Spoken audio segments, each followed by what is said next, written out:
भिनी भिनी भोरा भई, भिनी भिनी भोरा भई। एक बूंद रोशनी की फलक से उतरी, जिसकी जुम्बिश अफसाना कोई सुनाने लगी। यूं बिखरा शहर की आहट का मंजर, हंसकर कहकशा भी गीत गुनगुनाने लगी। चांद तारे पिघलने लगे गंगा में, बोले अलविदा, डूबते हैं हम ख्वाबे शब में। तुम्हें मुबारक धुंधले उजाले, फज्र की अंगड़ाई। सबा जाते जाते हौले से गुदगुदाई, बोली जिसके मुंतज़िर हो मुसाफिर, वो स्याही अब गुलाबी होने को आई। तारों के आखिरी पहर में टोपी दस्तानों और जैकेट में लिपटी जब मैं 80 घाट पहुंची, तो काशी की अटूट आस्था वहां पहले से टिमटिमा रही थी।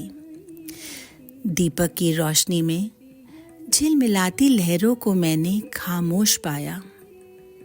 मैं भी कान लगाए इस खामोशी को ध्यान से सुनती रही। वैसे तो हर जगह की सुबह अपना एक अलग अंदाज लेकर आती है, पर बनारस में 2 सुबहें होती हैं। एक जो पूर्वाकाश में होती है और दूसरी हृदय आकाश में, जिसका साक्षी हर वो शख्स है जिसने सुबह बनारस को महसूस किया है। इसे शब्दों में पिरो पाना मुश्किल है, पर फिर भी एक छोटा सा प्रयास करती हूँ।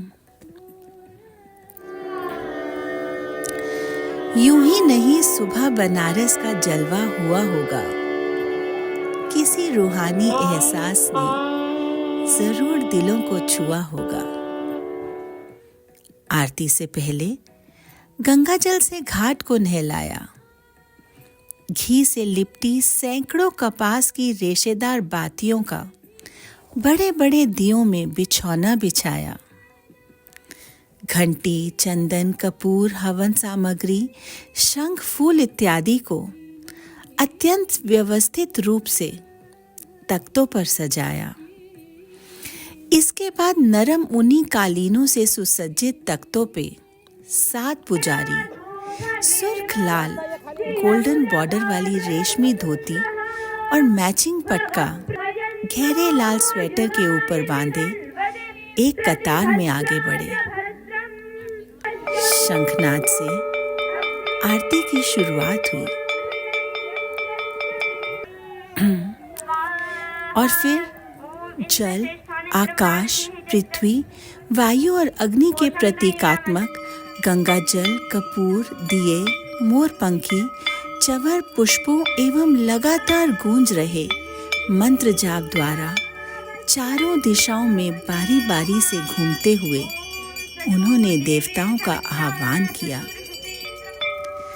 अगरचे जोर हवाओं ने डाल रखा है, मगर चिराग ने लौ को संभाल रखा है।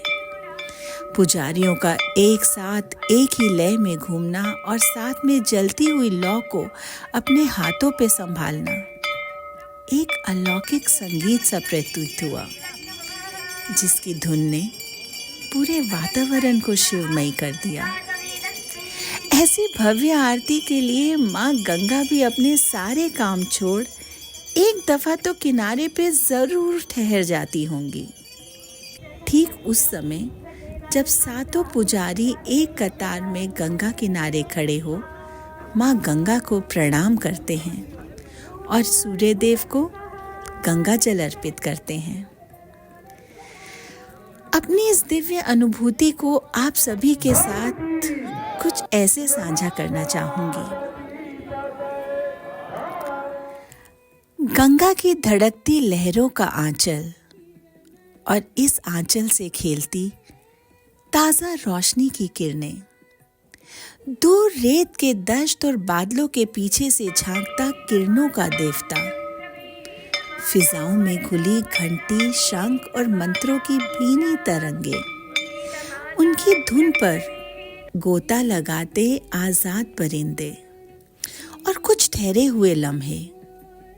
ये वो लम्हे हैं जिनमें ना जाने कितनी सदियों ने अपनी सुध गवाई, जिनकी सुरमई आगोश में पूरी कायनात है समाई। इन्हीं आहटों की सदा सुबह बनारस कहलाई, सुबह बनारस कहलाई।